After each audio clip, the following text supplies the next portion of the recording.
இன்னும் இருக்குது. 84 ஆச்சு. உங்கள் பேர் சார்? பழனி. பழனி இங்கே லோக்கல் தான் நீங்கள்? ஆமாங்க. ரொம்ப நல்லது. உங்களுக்கு தந்தை சார் ரொம்ப ரொம்ப நன்றி. அதனால் ஒன்றே ஓகே. என்னென்னா இங்கே அதாவது நீங்கள் இப்போது எனக்கு வந்து ஒரே ஒரு அறிவுரை மட்டும் கூறுங்க மக்களுக்கு, பிஸ்னஸ் பீப்புளுக்கு. நிறைய பேர் பார்த்தீங்கன்னா பிஸ்னஸ் பண்ணுறாங்கிறாங்க, ஆனால் வந்து நான் லாஸ் ஆகிடுது, நுழைஞ்சிடுது அப்படின்னு ரொம்ப புலம்புறாங்க. அவங்களுக்கு என்ன அறிவுரை கொடுக்க முடியும் சார்? எந்த தொழில் செய்தாலும் லாஸ்ன்றது இருக்காது. அந்த இதுவே இருக்காது. அது எப்படி சொல்கிறீங்க இருக்காதுன்னு? காசு வராதுங்க. அது எப்படி வரும்? ஆனால் பெரிய பிஸ்னஸ் மேன்லாம் பார்த்தீங்கன்னா மஞ்சள் நோட்டீஸ் கொடுத்துட்டு போயிடுறாங்களா? லாஸ் வந்து வர்றதுக்கு சான்ஸே கிடையாது. எந்த தொழில் செய்தாலும். Very good very good very good. அதுக்கு என்ன பண்ணணும்? உங்கள் அறிவுரை என்ன? வியாபாரம்னா கஷ்டப்படு, சாப்பிடு. மற்றவனை கஷ்டப்பட்டேன்னு சொல்லி சாப்பிட்றது முட்டாள்தனம். ஆனால் இப்போது கரெக்டு, நீங்கள் சொன்ன பாயிண்ட்டு நான் பாராட்டுறேன். பட் இப்போ பார்த்தீங்கன்னா நிறைய பிஸ்னஸ்மேன் இந்தியாவிலே 2 பேர் தான் இந்தியாவை வந்து பெரிய பிஸ்னஸ்மேன். உங்களுக்கு தெரியும் கரெக்டாக? அவங்க பேர் நம்ம பாராட்டுறோம் அவங்கள. பட் அவங்களுடைய அந்த திறமை மற்றவங்களுக்கு ஏன் வர மாட்டேங்குது? ஏன் சார்? எல்லாருக்கும் வந்ததுன்னா எல்லோரும் அவங்களும் மாதிரி ஆகிடுவாங்க. நல்லா புரிஞ்சுக்கிட்டீங்களா? ஓகே. நான் இந்த வியாபாரம் பண்ணேன்னா எல்லோரும் வியாபாரம் பண்ணிட்டா எல்லோரும் இது என்ன மாதிரியே வந்துட முடியாது. சரி, ஓகே. நான் ஒரு அளவுக்கு எல்லாத்துக்கும் ஒரு இது இருக்குது. அறிவு இருக்கணும் கொஞ்சம். சில பேருக்கு அறிவு இல்லைன்னா அவ்வளோதான். வியாபாரம் முக்கியம் இல்லை.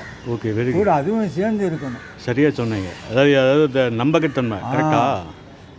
அந்த நம்பகத்தன்மை தான் இப்போதைக்கு கொஞ்சம் கொஞ்சமாக போயிட்டுருக்கு நம்ம இந்தியாவில். அது உங்களுக்கு தெரியும். அது சரி பண்ண என்ன பண்ணுறது? இந்தியாவை குறை சொல்லி புரோஜனம் இல்லை. அதான் இந்தியா நல்லா இருக்குங்க. இந்தியா இருக்கிற மாதிரியே இருக்குது எப்பவும். நல்லா சொன்னீங்க. எப்பவுமே அதே மாதிரி தான் இருக்காது. நல்லா சொன்னீங்க. அதுக்கு எதுவும் குறைச்சலே இல்லை. நம்ம செய்யறது சரியில்லை, அப்புறம் இந்தியாவில் குறை சொன்னா பிரயோஜனம். சரியான பாயிண்ட். வேஸ்ட்டு. ஸோ அந்த விரலை வந்து நம்மளை நோக்கி நீட்டணுங்க.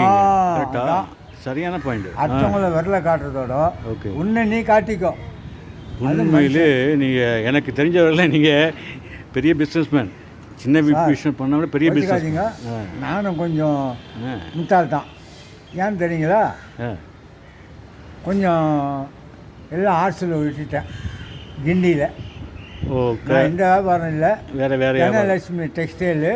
Okay okay. பேர் சொல்ல வேண்டாம். தனலட்சுமி டெக்ஸ்டைலு மெட்ராஸில். ஓகே. சோகார்பேட்டை கிட்ட கடை. நல்லா கடையை வச்சு நல்ல ஒவ்வொன்று இருந்தீங்க. அதுதான் சொல்லிட்டுனேன். நேரம் ஆணவம் போயிடுச்சு. இன்னும் ஆசை மனுஷனுக்கு இருக்கவே கூடாது. அது போயிடுச்சுன்னா பிஸ்னஸ் நல்லாயிருக்கும். ஆசை போயிடணும். ஓகே. அதிகமாக ஆசை வைக்காது. Very good. நல்ல விஷயம் தாங்க. அதிகமாக ஆசை வச்சா அது அழிவுக்கு அறிகுறி. ரொம்ப நன்றி. தேவையே என்னவோ அது வரைக்கும் பாரு. ரொம்ப நன்றி. உனக்கு அதுக்கு மேலே ஆசைப்படாது. நீ பங்களாவில் இருக்கிறன்னா நானும் பங்களாவில் இருக்க முடியாது. இருக்கிறத வச்சு நினைக்கவும் கூடாது. இருக்கிறத வச்சு லைஃப் ஓட்டணும். அதான். Very good. ரொம்ப நன்றி ஐயா. ரொம்ப நல்லா சொன்னீங்க. Thank you very much. ஓகே.